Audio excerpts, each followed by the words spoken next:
Hi guys, good morning. So I'm actually pregnant right now, and I think I don't know, I might be going into labor today, but my due date is next month, 6th of next month. So all through the night I've been having heavy pains. I couldn't sleep, and the worst is that my husband is not around, and there was no one take me to the hospital.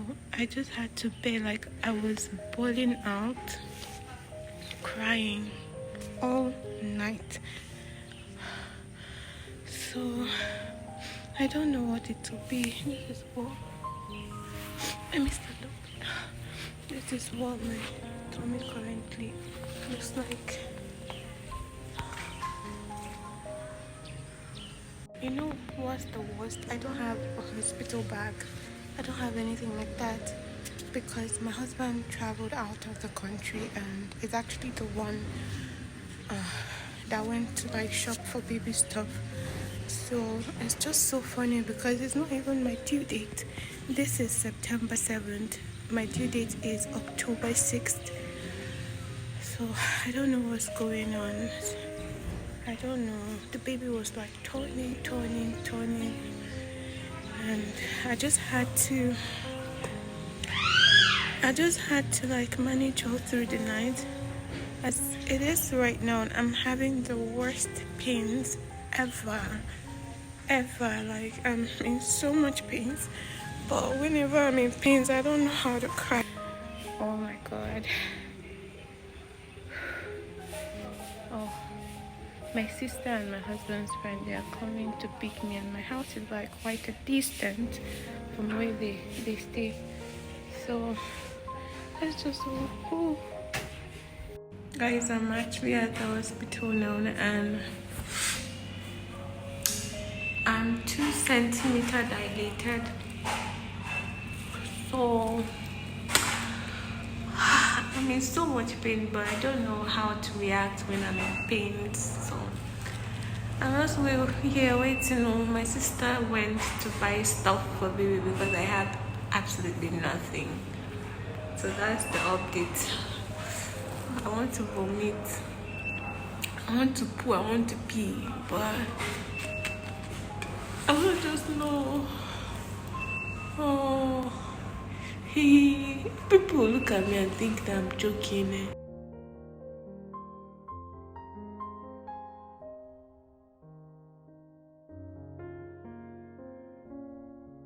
So guys, this is now 2 weeks after, and after the previous video you saw, I couldn't take any video anymore. Like I physically did not have strength to record anything. Even my sister, everybody was focused on me, because after that video things became very intense. Like I'm feeling very emotional speaking about this because it was like the most horrible experience that I've ever had, like my entire life. So after I went to the hospital on Wednesday, on the 7th of September, around 8, I think I was in the hospital around 8. So from 8 a.m. till the next day, which was on the 8th, it was in severe contraction. Like this baby was trying to make way to come out, but all his efforts, I was only 2 centimeters dilated, meaning that there was no entrance for the baby to come. In order for you to give birth, you need to be 10 centimeters dilated. So you can imagine the pains of going through labor for 24 hours plus. Oh my god. At some point I was begging the doctors to cut off my legs because I couldn't. The pains in my leg, oh lord, the pains in my leg, like this part of my leg, this part, god have mercy. I was begging that they should cut off my leg. The doctor was like, madam, if we cut off your leg, when all this is over, what are we going to tell you? Like when you come looking for your legs, what are we going to tell you? God, I was in severe pains. So from the 7th until the 8th, I was just going through labor. When it was like 10:15 p.m. and they came and checked on me again, they told me if the baby doesn't come at night, it means that I shouldn't even eat anything from there because they are going to perform a CS. And I started crying because I never wanted a CS. I just like wanted to push the baby out, and being it that the baby started coming since morning, he was losing strength, and physically I was losing strength because at that point I couldn't even hold myself anymore because I have been in severe pains. And the worst is that I did not eat anything the previous day, and I still couldn't eat anything that day because of the pains I was in. And the worst part of this was when they come to check, like they have to put 2 fingers in your vagina. This doctor will come to check and see that I'm just 2 centimeters dilated. They are really wondering what's going on. After another hour, another doctor, like a much higher doctor, will come to check. Like I just had fingers there, and oh my God. And considering the pains I was feeling and having someone forcefully, oh God, I ended up, like, to cut the story short, I ended up with a swollen vagina. So like everything was aching, my back, my waist, the pains, my tummy, my abdomen, and my vagina was painful equally. So it was a very painful experience. So the night came, and like they told me they cannot do anything to stop the labor since my son wasn't up to his due date, but he had the right weight. It was not as if he was premature, but he just came 3 weeks, I think 3 weeks to 1 month earlier. And they said they would have placed me on bed rest, but that I'm having constant contraction, and they cannot do anything to keep the baby in because my cervix is already open but only 2 centimeters. That if they try to do that, I might catch an infection, which is not good. So the best thing that they were looking at is for the baby to come out naturally, or if the baby doesn't come out naturally, we'll have to perform a CS in the morning. And all through the night, guys, I could not sleep. Then came the morning. Oh my God, as early as possible they came checking on me. The baby's heartbeat was okay, but like there was he was moving a little bit more than what he was moving before. Then the doctor told me that if he stays inside much more, that we might run into trouble, and they needed to do the CS immediately, like right now. And I just ran. When he said that, oh my God, I started bawling out tears. And because my mom was with me and my mother-in-law was with me equally, my mom was like asking me what I think. I was telling her, no, I don't want to go through. My mom just stood up and told me that it's very important for me to be okay, and it's very important for the baby to be okay, that if I'm not going to consent to it, she's going to consent to it, that I should better go into that theater. They should cut they should perform the CS and grab a grandson for her. She's not joking with me, that she understand, but like at this point in time, we're talking about saving me and saving the child. The doctor had tell us that at that point it's either CS to bring the baby out alive or CS to bring the baby out dead. That either which way, my strength and the baby's strength at that point cannot push. Even if my cervix open, which it wasn't open, it was 2 centimeters for the past how many hours, like 24 hours plus. After that point, I was taken to the theater, and they were very kind enough to explain everything that was going to happen. Like, they just made me super comfortable that even when I got to the theater, I freaked out. I refused to, allow them to do anything on me, which the doctor was really patient and understanding. But on the other hand, he knew that if he wasted time with me, he's going to run into problem with me or the baby, which he didn't want at all. My doctor was very careful with me because he knew I was physically stressed and mentally stressed, emotionally stressed. So he was very patient and so professional because he never wanted me to develop BP, because if I had BP, that would worsen everything. So even when I was crying, he was like, Madam, please don't. Madam, please don't. You'll be okay. Under 30 minutes, we'll be done with this and you're going to see your beautiful baby. I don't want you to have BP. I want you to relax. And at the end of the day, I ended up relaxing. But when on the surgical table, there's a surgical light, right? Rather than me to look away, I was looking at the surgical table. And I heard when they said knife on the skin. When they said knife on the skin, I lifted up my eyes and I was looking at the surgical light. So I saw everything. Oh Lord. I saw everything. When they cut me, I looked away. Then I was tempted. I now looked inside. I just looked back. Then I saw my baby's head. Very fair. Oh my God, it was so fair. I saw one white head. I got relaxed. I looked away immediately. So when they brought the baby out, when they were done, I could only feel that they are doing something. I didn't feel pain, but I could feel a lot of pressure. I could feel when they were lifting up the baby. I felt it, but there was no pain. I could feel a lot of pressure on my lower abdomen, but that was all I felt. No pains.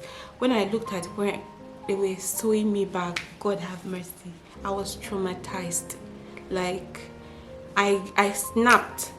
Then they now held me back and told me to relax, that I'm not supposed to raise my head. That if I raise my head up, I'm going to have serious headache because of the sedative, the anesthetics that they gave to me. So I was just laying back and looking at the surgical, like what they were doing.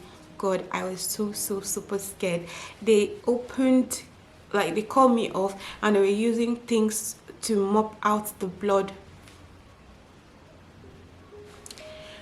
They were using things to mop out the blood from my abdomen. Oh, yuck. After surgery was when it got worse. I thought I was in severe pains during my contraction and labor, but God, when my anesthetics went off, Lord have mercy, come and see pains. Oh, come on, I was in so much pains that I thought I was going to die. At a point, I was telling God while I was lying down, stupid me. At a point, while I was lying down in ICU, I was begging God to just kill me. Then, when I realized I have a daughter, because I couldn't really see my son well, right? They only brought him, when they took him out, cleaned him up, they just brought him, and they were still sewing me then, so I didn't really pay attention. They just brought him just beside me and said I shouldn't raise my head, that what gender is this? I now said a boy. They now turned him around, but I really couldn't see him well.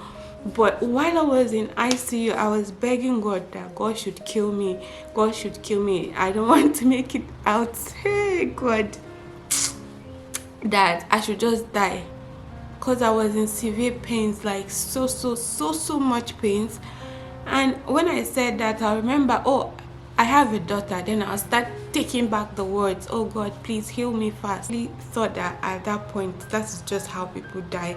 I could not breathe. Like, I have to go back and look for that nurse that was on duty that day, because she was super amazing. The nurse was running around and just at the point she was a little bit confused, because I was in so much pain that the drugs that they gave to me, they even gave me an overdose. It wasn't still working. wasn't still working, and I don't want to think about it because it's something I really don't want to remember, honestly. After they gave me an overdose and I was still in pains, the nurse was really concerned that she had to call my doctor and said she doesn't understand what's going on with me, that she's administered the drugs and even overdose, but still I'm not comfortable. And the lady next to me just had a normal dose and she was very comfortable, but me, my body wasn't really accepting it. At some point they asked me if I drink alcohol, because it's when you drink alcohol it will be difficult for your body to adjust to medications. But I don't drink alcohol, I don't do drugs, I don't smoke, I'm a very healthy person, but I just don't understand why that was happening to me. And to crown this all up, I developed a cough. Like, you know, when you have a freshly stitched wound and you are coughing, putting pressure. That was the worst. I was in pains, then I'll cough again. Oh, no wonder they say that bringing forth a child is a life and death situation. With my daughter, yes, the contraction was long, but the birth was like very, very quick. But you see, this one, the boy stressed me, and he made a lot of efforts, you know, to come out naturally, but my body wasn't responding. And the guy was like, madam, I have done my best to let me just find one place and relax myself. It's up to you now. I cannot come and kill myself. So I think that's what he did. I mean, like, I had a problem with him. If you guys don't know, I was so angry with the boy. I'm like, I've had your sister, not this kind of stress. Why are you stressing me? What did I do to you? I fed you, I made sure I took care of you in my womb. What did I do to you? Why are you stressing me this much? I had a problem because I was in ICU for a day and I didn't see him the day he was born. So the previous day, even when I got to the room, I was so much in pains. Like, I was bawling, I was crying, to a point like my sister was confused. My sister was confused. And like, between my sister and myself, I'm the strongest. I have high pain tolerance, right? But at this point, like, for my sister, I was crying. I couldn't even breastfeed my son. He was on formula for the whole time because, like, everything, the cough, the pains, standing up, and I had to stand up to pee. So I went to the hospital on the 7th. I did my CS on the 8th. On the 9th, I was in pains. I really did not have time for my son. On the 10th was when I had time to carry him. Behold, when I looked at him, I carried him, I looked at him, he just gave this smile, like he knew what he was doing. And that was the most beautiful thing I had ever seen. That he was just very cute, and all my anger went away because I had beef with him, honestly. Like, why would you come when you're not supposed to come? Why wouldn't you just make way, let me push you out? Why would you put me in all this stress? You know, I had beef with my son, if you guys don't know. So when I carried him, when I looked at him, he was very perfect, and he's still very, very perfect. And eventually I started getting better, but like, the first 3 days was a living hell, plus the fact that I had cough, and you know, when I coughed, the pressure that it was putting, oh Lord have mercy, like, it was really painful. But overall, I thank God that I didn't lose my child, and I didn't lose myself, and you know, everything just came out perfect, even though the process was very hectic. So that is basically my story. I don't want to go into so much details about this because I don't want to end up crying for you guys to see, because I am actually doing this video cutting out the part that is getting me emotional, and I'm just wiping off my tears off camera. So guys, this is my son. He looks like the dad. After all the stress, right, he came out looking like the dad. It's so beautiful, and he's very peaceful. He doesn't cry at night, he doesn't cry during the day. Once he's well fed, he's just there. Mama, come and say hi to the camera. Now I have a son and I have a daughter, and I'm done with giving birth. No more. No. You're here? Turn around, turn around. Be careful. So climb the chair. I can't carry you. Ew. Say hi. Hi. See you guys. So these are my kids. See you guys on my next video. Mama, say bye. Bye. Say please subscribe to my mommy's channel. Say to my mommy's channel. I love you. I love you. Kisses. Mwah. Bye. Oh, Mama, you've eaten my tummy. Sorry, Auntie. Oh, Auntie cut it. Auntie cut it. Sorry, Auntie. What do it? Okay. Thank you, guys. Bye for now. Mama.